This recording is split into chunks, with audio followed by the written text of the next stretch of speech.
Hello বন্ধুরা, talking girls চ্যানেলের নতুন ভিডিওতে তোমাদের সবাইকে স্বাগত। মধুকেতে পাত্রপক্ষ দেখতে আসবে বলে আমরা জোর কদমে ঘরদোর গোছাতে শুরু করে দিয়েছি। তো স্কিপ না করে সম্পূর্ণ ভিডিওটি দেখতে থাকো। এদিকে মধুকে পাত্রপক্ষ দেখতে আসবে বলে রীনা দেবী আর ওদিকে শেখরবাবু দুজনে কথোপকথন বলছে। এসো বন্ধুরা, আমরা শুনে নিই কি বলছে।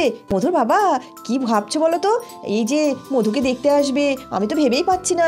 ছেলে বিদেশে থাকে, ওরা তো অনেক বড় লোক, ওরা যে কি খায় না খায় আমি তো কিছুই বুঝতে পারছি না। তুমি কিছু ভাবতে পারছো? কি মিষ্টি নিয়ে আসবে নাকি ঝালঝাল খাবার নিয়ে আসবে?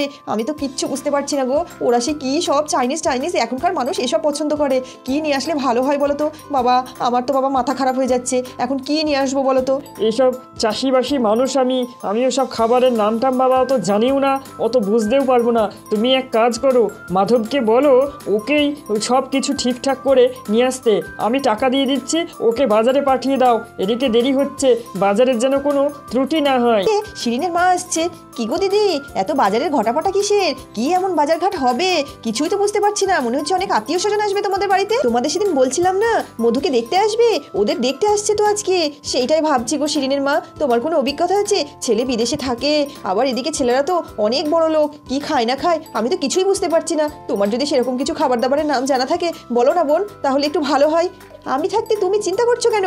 আমি সব কিছু বলে দিচ্ছি। মাধবকে ডাকো, না হলে আমি বলে দিচ্ছি তুমি মাধবকে বলে দাও।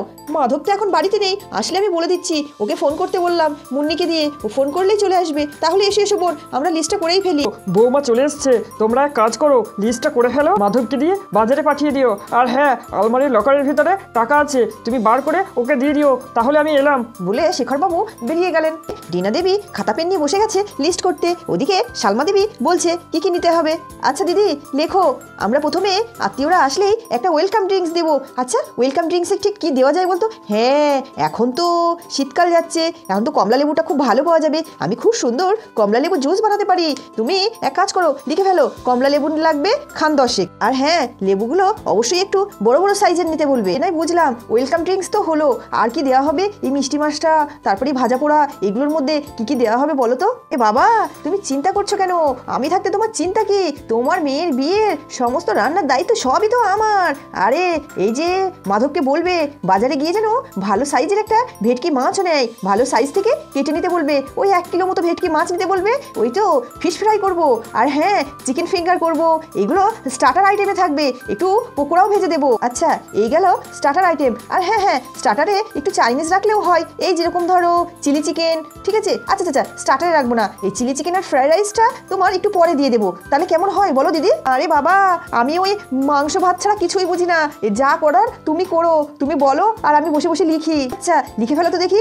এই ডেজার্ট আইটেমের মধ্যে 5-7 রকমের মিষ্টিও থাকবে। এই যেমন ধরো এখন শীতকাল চলছে, নড়েল গুড়ের রসগোল্লা, তারপরে এই পিঙ্ক কালারের মিষ্টি, হলুদ কালারের মিষ্টি, এরকম বিভিন্ন ধরনের মিষ্টিও থাকবে। এগুলো ডেজার্ট আইটেমের মধ্যে থাকবে। আর ওই যে বললাম একটু চিলি চিকেন আর একটু ফ্রাইড রাইস দেবো এই চাইনিজের মধ্যে। আর একটু যদি বলো একটু পাস্তাও দিয়ে দিতে পারি, তাহলে বেশ খেতেও ভালো লাগবে। ওদের একটু, আমরাও একটু বিদেশি আনা দেখাতে পারবো। কি বলো দিদি? খুব ভালো হবে কিন্তু। তুমি আমার উপর একটু ভরসা রাখোই না, একদম আত্মীয় স্বজন আঙুল চাটতে বাড়ি যাবে। তাই হবে, তাহলে আমি এগুলো সব লিখে রাখি আর মাধবকে দিয়ে বাজারে পাঠিয়ে দিই। এ তো অনেক জোগাড় জানতে, তাহলে তো সকাল সকাল রান্নায়ও বসতে হবে। হ্যাঁ সে তো বসবো, তো আমাদের সে বিয়ের কোণেটা কোথায়? ও ঘরের মধ্যে একটু ঘর দোর গোছাচ্ছে গো, ওই জন্যই ও ঘরের মধ্যেই আছে। ও আর মুন্নি আছে। আর আমাদের সে শিরিন রানী কোথায়? তুমি এলে, আর শিরিন এলো না তো, উটির কাছে গেছে। এই দেখো না, এক্ষুনি দৌড়াতে এলো বলে। আর দিদি আমি থাকতে তুমি মধুকে দিয়েছো ঘর পরিষ্কার করতে, ও বিয়ের কোণে, আর ওকেই দিয়েছো ঘর পরিষ্কার করতে। আচ্ছা আমি যাই উঠি, ঘরের মধ্যে যাই, একটু মেয়েটাকে গিয়ে সাহায্য করি। বলে সালমা দেবী ঘরে গেল মধুকে সাহায্য করতে। ঠিক আছে তুমি ঘরে যাও, আমি মাধবকে গুছিয়ে দিয়ে আসছি। ঘরের মধ্যে মধু তো জোর কদমে ঘর দোর পরিষ্কার করছে, আর এদিকে গোছাচ্ছে। ওদিকে সালমা দেবী হাঁক দিতে ঢুকলো। কি ব্যাপার, বিয়ের কোণে কোথায়? দেখতে পাচ্ছি না তো। কি করছো? এই তো কাকিমা, ঘর গুছাচ্ছিলাম। আসো বসো। আরে বাবা, আমি কি বসতে এসেছি? আমি তোমাকে সাহায্য করতে এসেছি। চলো তুমি বসে থাকবে, আর আমি তোমার ঘরটা গুছিয়ে দিই। না কাকিমা, তার কোনো দরকার নেই, তুমি বসো। বসবো বললেই হয়ে গেল। শিগগিরই ওঠো বলছি, আমি সুন্দর করে ঘর গুছিয়ে দিচ্ছি। মেয়েটাকে আজকে দেখতে আসবে আর খাটছে, চেহারা খারাপ হয়ে যাবে। যাও মুখে ফেস প্যাক লাগিয়ে বসে থাকো, আমি তোমার ঘরটা সুন্দর করে দিই। আরে কাকিমা না, ঠিক আছে বললেই হবে। আমরা জানি না বুঝি, মনে মনে টেনশন অনুষ্ঠান হচ্ছে, এই অবস্থায় বুঝি ঘর বসানো হয়? তুমি সোফায় গিয়ে বসো, আমি সুন্দর করে গুছিয়ে দিচ্ছি। মা, দিদিদের ঘরে এরকম অবস্থা কেন? এ বাবা, সবকিছুতে এদিক ওদিক হয়ে গেছে। এই শিরিন, এই শিরিন, শুনতে পাচ্ছিস কেমন কুকুর ডাকছে? বাবা, আমার ভয় করছে। জানিস তো সেদিনকে ওই পাড়ায় সব কুকুরে তাড়া করছিল বাচ্চাদের। হ্যাঁ, আমিও দেখেছিলাম, সেই জন্যই তো ভয়ে ভয়ে পালিয়ে এলাম।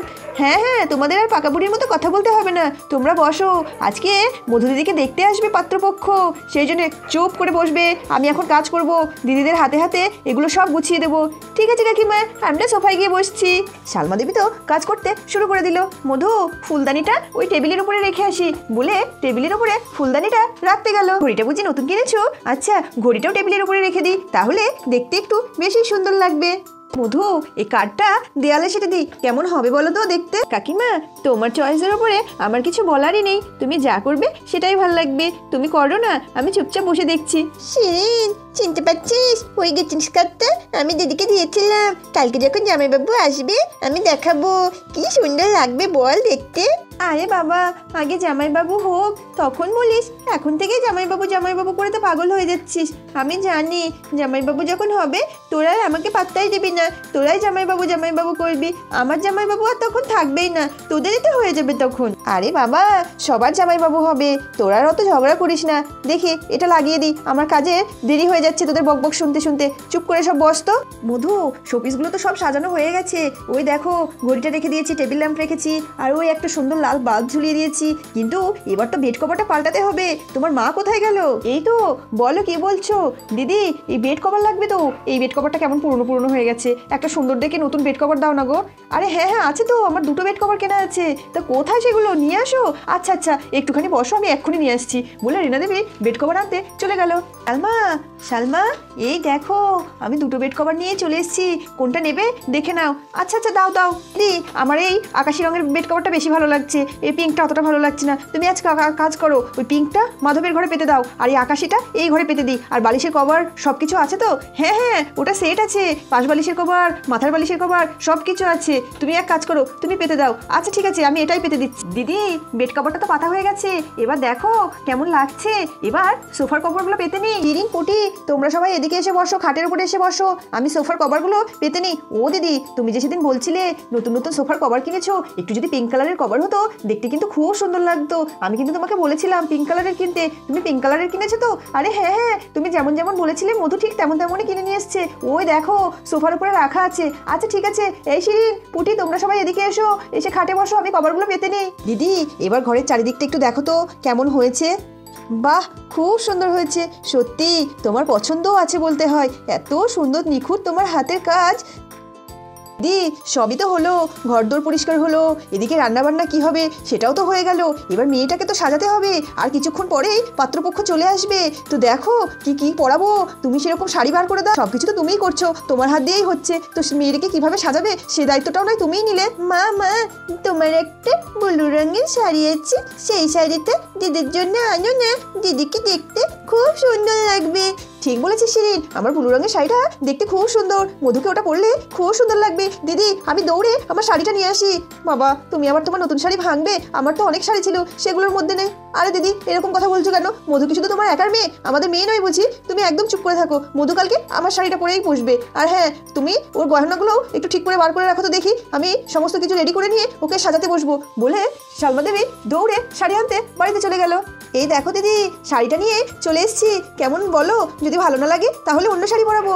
না না, দেখতে খুবই সুন্দর। হ্যাঁ হ্যাঁ, এই মধু এদিকে আয় তো, শাড়িটা গায়ে ফেলে দেখতো কেমন দেখতে লাগে। এই দেখো দিদি, খুব সুন্দর দেখতে লাগছে। মধুকে আজকে এই শাড়িটা পরেই সাজিয়ে দিই, দেখতে কিন্তু খুব সুন্দর লাগছে।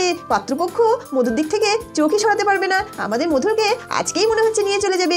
আরে কাকিমা, তোমরা যে কি বলো না। বাবা, মধু আবার লজ্জাও পাচ্ছে।